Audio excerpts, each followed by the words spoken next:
그리스도께서 죽은 자 가운데서 다시 살아나셨다 전파되었거늘 너희 중에서 어떤 사람들은 어찌하여 죽은 자 가운데서 부활이 없다 하느냐.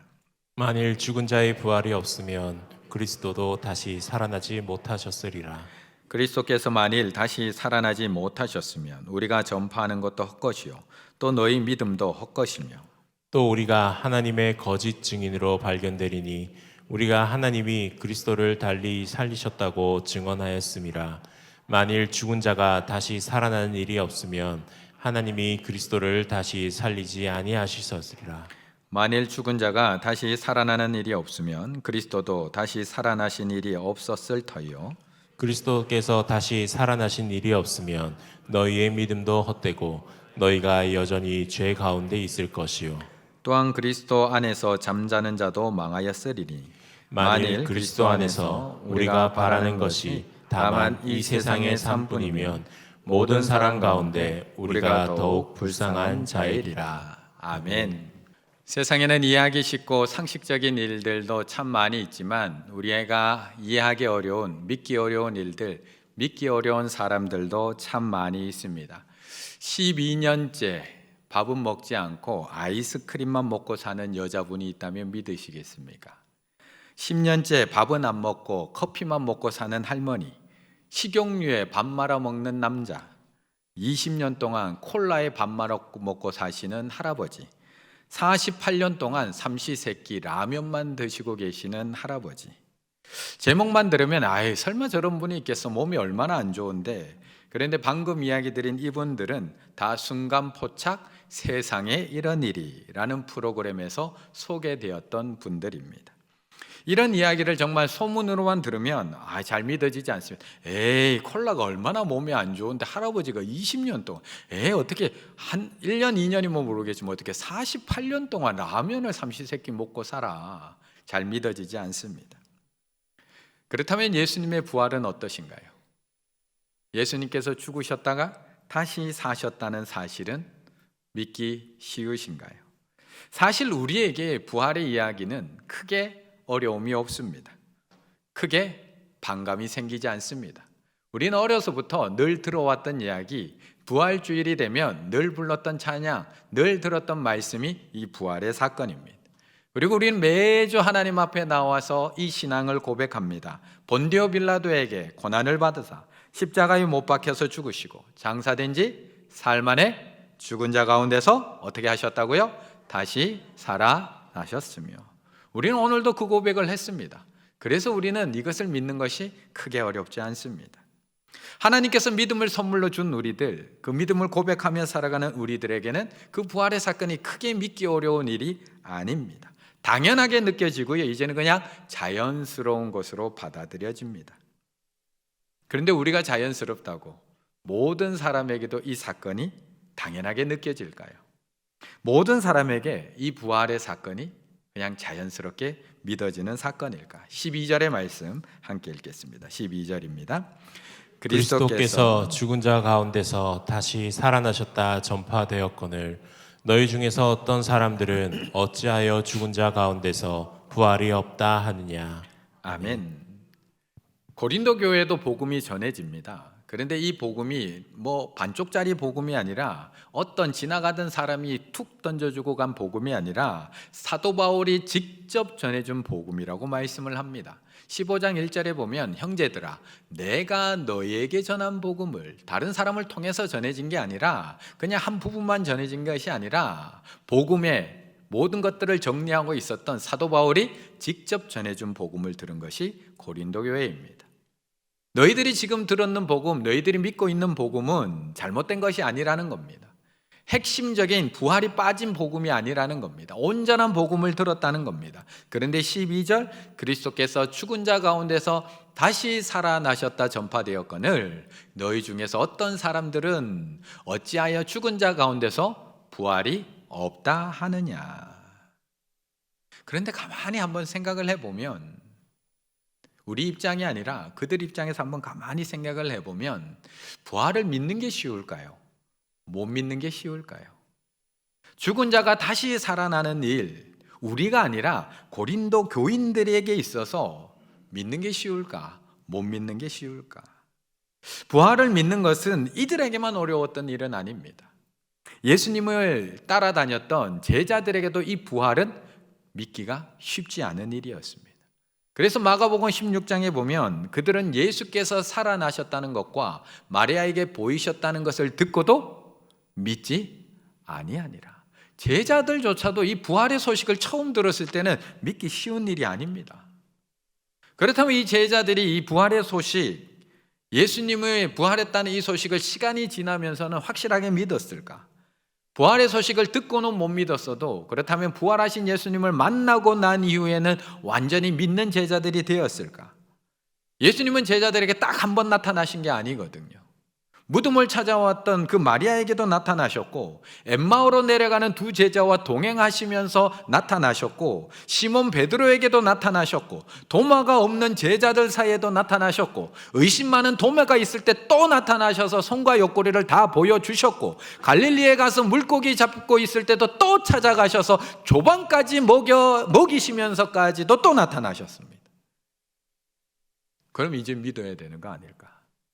듣고는 못 믿어도 그 정도 봤고 그 정도 경험했으면 믿어야 되는 것 아닐까? 그런데 마태복음 28장 11제자가 갈릴리에 가서 예수께서 지시한 산에 이르러 예수를 배웠고 부활하신 예수님을 배웠고 경배하나 아직도 뭐 한다고요? 의심하는 사람들이 있더라. 부활을 믿는 것 우리에게는 너무나 당연한 일이지만 2000년 전 제자들에게는 믿기 쉬운 일이 아니었습니다. 2000년 전의 고린도 교인들에게는 쉽게 믿어지는 진리가 아니었다는 것입니다. 왜 어떤 고린도 교인들은 몸의 부활을 부인했을까? 첫 번째, 제가 둘째, 셋째는 안 다루지만 그 책에는 두 번째, 세 번째도 나옵니다. 첫 번째, 가장 큰 이유는 주변 문화 때문이었다고 이야기를 합니다. 당시의 헬라 철학은 영혼은 안 죽고 불멸하지만 몸의 부활은 전적으로 부인했습니다. 왜요? 이원론을 생각했기 때문에. 어쩌면 고린도 교인들은 주변 문화에 의해서 신앙이 형성되었다는 것, 자기들이 헬라 사상이 지배받고 있다는 것을 인지하지 못한 채 그냥 그 세상 당시의 지식을 기준으로 받아들였을지도 모른다. 또는 이것을 헬라 사회에서 전하려고 하니까 몸의 부활을 아무도 믿지 않는데 그걸 억지로 전하려고 하면 다른 것도 받아들이지 않으니까 이 중요한 사실은 빼고 그것을 신앙을 바꾸어서 전했을지도 모른다고 추측을 합니다. 어쩌면 육체와 영혼을 이원론적으로 구분하던 헬라 사상 속에 살아가던 고린도 교인들에게 있어서 죽은 자가 살아난다는 이 진리는 쉽게 믿어지지 않는 것이 자연스러운 반응입니다. 그래서 그들 중에는 예수님을 믿습니다. 그런데 부활은 믿지 않습니다. 예수님이 이 땅에 오신 건 믿습니다. 하지만 다시 살아나셨다는 건 믿지 않습니다. 예수님이 날 위해서 죽으셨다는 건 믿지만 다시 살아나셔서 부활하셨다는 것은 믿을 수가 없었다는 겁니다. 그렇다면 우리 가운데는 없을까요? 우리 가운데는 부활을 믿지 못하는 사람이 없을까요? 이성과 과학의 시대를 살아가고 있는데요. 오늘 예배드리고 있는 우리 가운데는 부활을 믿지 못하는 사람 정말 없을까요? 그런데 만일, 정말로 만일 오늘 고린도 교회의 교인들이 믿지 못하는 것처럼 우리 중에도 몇몇이 믿지 못하는 것처럼 만일 부활이 없다면 어떤 결과가 주어지게 되는 걸까? 14절의 말씀 함께 읽겠습니다. 14절입니다. 그리스도께서 만일 다시 살아나지 못하셨으면 우리가 전파하는 것도 헛것이요 또 너희 믿음도 헛것이며. 아멘. 헬라 사상의 지배를 받던 고린도 교인들은 믿을 수 없는 부분이 분명히 있었기 때문에 사도 바울은 그들을 나무라지 않습니다. 그들을 책망하지 않고요, 그들에게 조목조목 하나씩 설명해 줍니다. 여러분들이 믿지 못하는 것처럼 만일 죽은 자가 살아나는 일이 없다면, 예수 그리스도가 부활하지 않았다면, 만일이라고 이야기하면서 조목조목 친절하게 설명해 줍니다. 14절, 그리스도께서 만일 다시 살아나지 못하셨으면. 15절, 만일 죽은 자가 다시 살아나는 일이 없었으면, 16절 만일 죽은 자가 다시 살아나는 일이 없었으면, 17절 만일은 빠졌지만 그리스도께서 다시 살아나신 일이 없으면, 19절 만일 그리스도 안에서 우리가 바라는 것이 다만 이 세상의 삶뿐이면, 다음 세상이 없으면, 다시 살아나는 일 없으면. 14절 오늘 본문은 14절부터 오늘 본문은 계속해서 그 만일 다시 살아나는 일이 없으면에 대해서 이야기해 주고 있는 겁니다.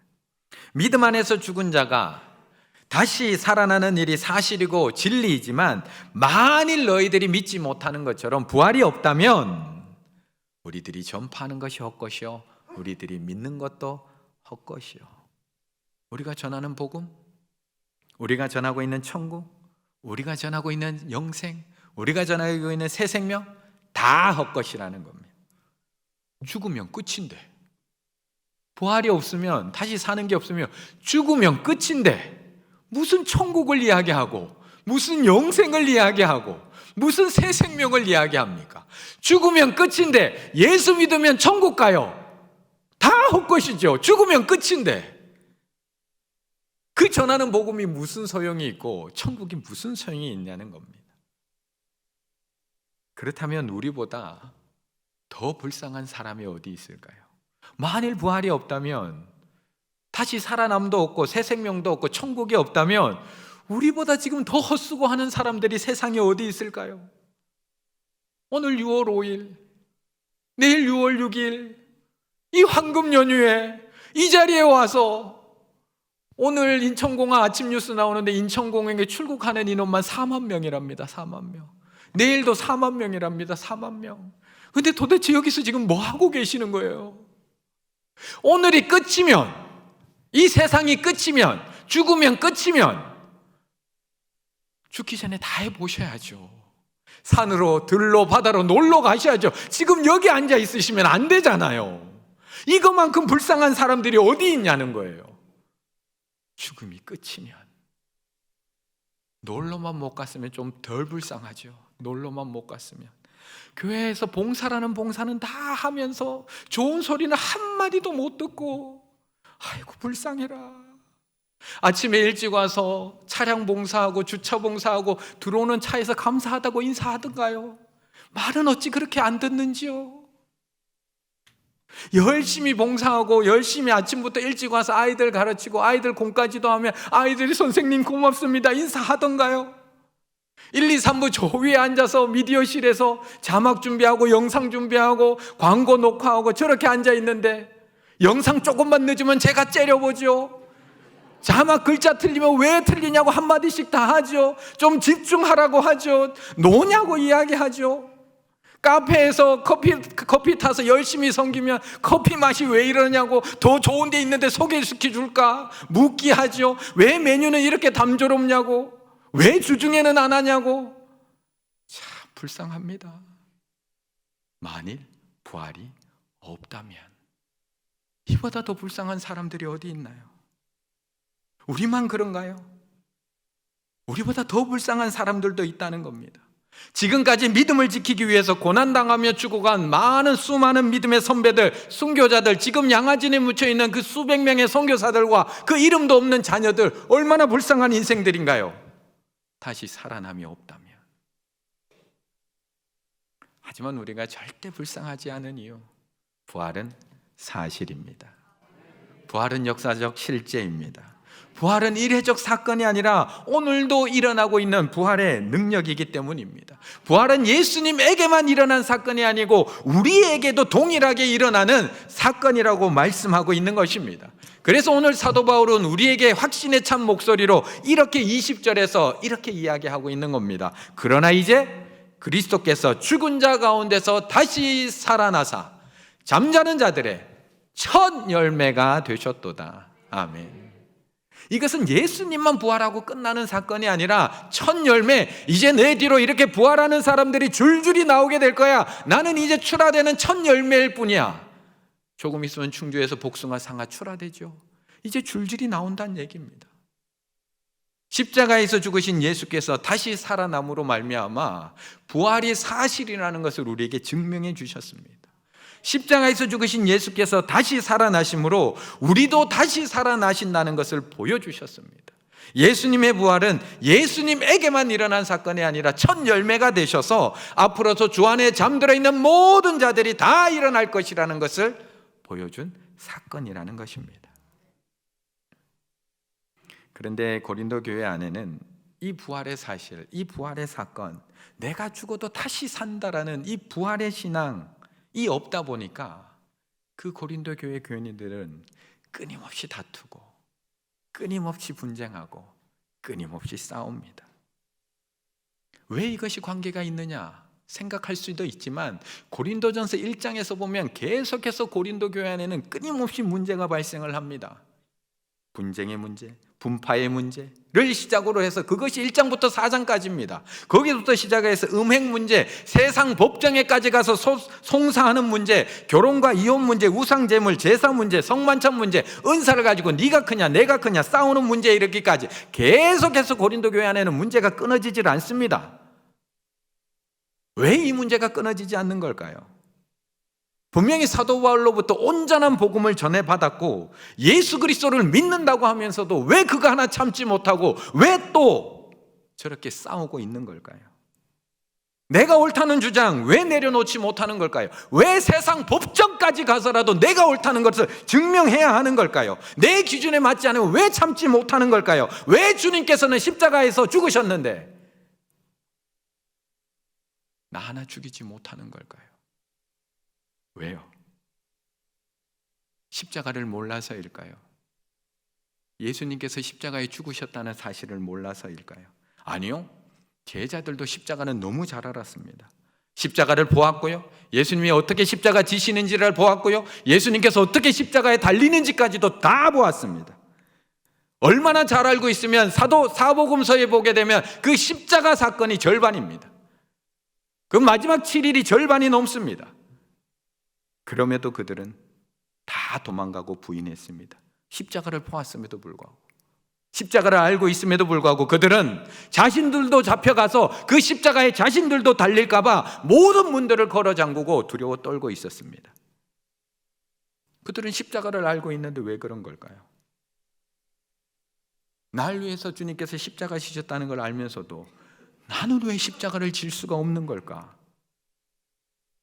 왜냐하면 십자가는 알고 있지만 부활을 모르기 때문에 그렇습니다. 십자가는 믿고 있지만 부활을 믿지 못하기 때문에 그렇습니다. 예수님이 날 위해서 십자가 지셨음을 알고 있지만 죽으신 예수님께서 3일 만에 부활하셨다는 것을 믿지 못하기 때문에 그렇습니다. 고통의 십자가는 알고 있지만 부활의 영광을 알고 있지 못하기 때문에 그렇습니다. 죽어도 다시 사는 부활을 믿을 수가 없기 때문에 십자가를 알고 있지만 질 수 있는 용기는 없습니다. 그런데 우리의 신앙을 가만히 들여다보면 우리의 신앙은 늘 십자가에 머물러 있을 때가 많습니다. 예수 그리스도가 날 위해 죽으셨다는 사실에 감격해서 우리는 눈물 흘리며 감사하며 예배드립니다. 그런데 십자가를 질 수는 없습니다. 너무 아프거든요. 주님이 날 위해서 살 찢기시고 피 흘렸음을 알기에 오늘도 나도 그 은혜에 감사해서 눈물 흘리고 있지만 나는 저 십자가를 질 수가 없습니다. 왜요? 부활을 믿지 못하기 때문에, 죽어도 다시 산다는 부활 신앙이 없기 때문에. 그런데 그랬던 제자들이 그 두려움을 깨트리고 세상으로 뛰어나갑니다. 자신들도 잡혀서 십자가에서 죽을까 봐 다락방에 숨어서 문 꼭꼭 걸어 잠그고 있던 제자들이 며칠이 지나지 않아 거리로 뛰어나갑니다. 그리고 외치기 시작합니다. 예수님이 부활하셨습니다. 예수님이 부활하셨습니다. 그 복음을 듣고 사람들이 돌아오기 시작합니다. 그 겁쟁이 베드로가 수천 명 앞에서 설교하자 3천 명, 5천 명들이 회심하기 시작을 합니다. 어떻게 그가 이렇게 변할 수 있었나요? 어떻게 그들이 이렇게 용기 있게 결국 마지막에는 십자가를 지고 최후를 맞이할 수 있었을까요? 십자가를 넘어서 부활을 믿었기 때문에, 십자가 신앙을 넘어서 부활 신앙으로 넘어갔기 때문에, 십자가를 넘어서 부활을 믿는 순간 모든 것들이 바뀌기 시작하고 있는 것입니다. 이제는 죽음이 두렵지가 않습니다. 부활하신 예수님을 믿고 이제 십자가가 두렵지가 않습니다. 복음을 전하는 것도 두렵지 않고요, 내 것을 나눠주는 것도 두렵지 않습니다. 초대교회 교인들이 어떻게 내 것을 나눠줄 수가 있었을까요? 나도 오늘 먹고 살기가 힘든데 내일 당장 죽을 것 같은데 우리가 못 나눠주는 이유가 뭔가요? 내년이 불안해서 그런 거 아닌가요? 하지만 죽어도 다시 산다는 걸 안다면 나눠줄 수 있게 되는 것입니다. 나를 때리는 사람을 용서할 수 있는 사람이 되는 것이고요, 나를 미워하는 사람을 사랑하는 사람이 될 수 있는 것이고요, 나를 죽이려 하는 자에게, 나에게 돌을 던지는 자에게 저들의 죄를 용서해달라고 기도했던 스데반, 부활하신 주님을 보는 순간 나도 죽을 용기가 생기는 자리에 갈 수 있었던 것입니다. 그래서 오늘 사도 바울이 이렇게 고백하고 있는 겁니다. 형제들아, 내가 그리스도 예수 우리 주 안에서 가진 바 너에 대한 나의 자랑을 두고 단언하니 나는 날마다 죽노라. 나는 날마다 죽노라. 다시 사는 걸 알면 날마다 죽을 수 있습니다. 그런데 이 세상이 끝인 줄 알면, 여기가 끝인 줄 알면, 죽음으로 끝이면 싸워야 합니다. 죽음으로 끝이면 누가 옳은지 명명백백히 드러내야 됩니다. 죽음으로 끝이면 내 생각과 다른 사람 파당을 이뤄서 분쟁을 해서라도 내가 옳다는 거 증명해야 됩니다. 내가 하고 싶은 말 다 하고 내가 하고 싶은 행동 다 하며 살아가야 됩니다. 여기서 끝이면 끝내고 가야죠. 여기서 끝인데 할 거 다 하고 가야죠. 즐길 거 다 즐기고 가야죠. 하지만 죽어도 다시 사는 걸 알면, 예수님께서 부활하셔서 하나님 우편에 앉아 계시듯이 우리도 다시 살아날 것을 믿으면 져줄 수 있고요, 견딜 수 있고요, 내 것이라고 주장하지 않을 수 있고요, 모든 유혹을 이겨낼 수 있고요, 날마다 죽을 줄로 믿습니다. 우리는 오늘 주님의 살과 피를 나누는 성찬 예식을 가지게 됩니다. 이 성찬 예식은 우리를 위해서 자신의 살과 피를 나눠주신 주님을 기념하는 예식입니다. 하지만 이 예식이 단순히 2000년 전에 이 땅에 오셔서 우리를 위해서 죽으신 예수 그리스도의 살과 피라면 제사와 무슨 차이가 있나요? 2000년 전에 죽으신 예수님을 기억하고 예수님의 유지를 받들어서 우리가 그렇게 살아가야지 생각한다면 일반적으로 드리는 제사와 무슨 상관이 있나요? 차이가 있나요? 우리가 이 자리에서 나누는 살과 피는 2000년 전에 죽으신 그 예수님의 살과 피가 아니라 죽으셨다가 3일 만에 부활하셔서 오늘도 이 자리에 함께 계시는 그 예수 그리스도의 살과 피인 줄로 믿습니다. 그래서 이 성찬 예식을 통해서는 나를 위해서 죽으신 예수님만 기억하는 예식을 넘어서 오늘도 살아계셔서 나와 함께 계시는 그 예수님을 기억하는 은혜의 경험의 예식입니다. 성찬 예식은 예수 그리스도의 죽음에 참여하는 예식을 넘어서 예수 그리스도의 부활에 참여하는 예식이고, 성찬 예식은 날 위해서 죽으신 예수 그리스도를 살과 피를 나누는 예식이 아니라 오늘도 살아계셔서 내가 너와 함께 있단다, 오늘도 내가 너와 동행하고 있단다, 너 오늘 한번 죽어줘도 내가 살았듯이 너도 하나님께서 살리실 거야, 걱정하지 마, 걱정하지 마, 그 음성 듣는 은혜의 예식인 줄로 믿습니다. 오늘 이 성찬 예식을 통해서 나를 위해서 죽으신 예수 그리스도를 하나님께서 3일 만에 살리셨다는 것을 다시 한번 기억하며 예수님처럼 나도 누군가를 위해서 죽어질 수 있는 우리 충일의 가족들 다 되시기를 간절히 바라겠습니다.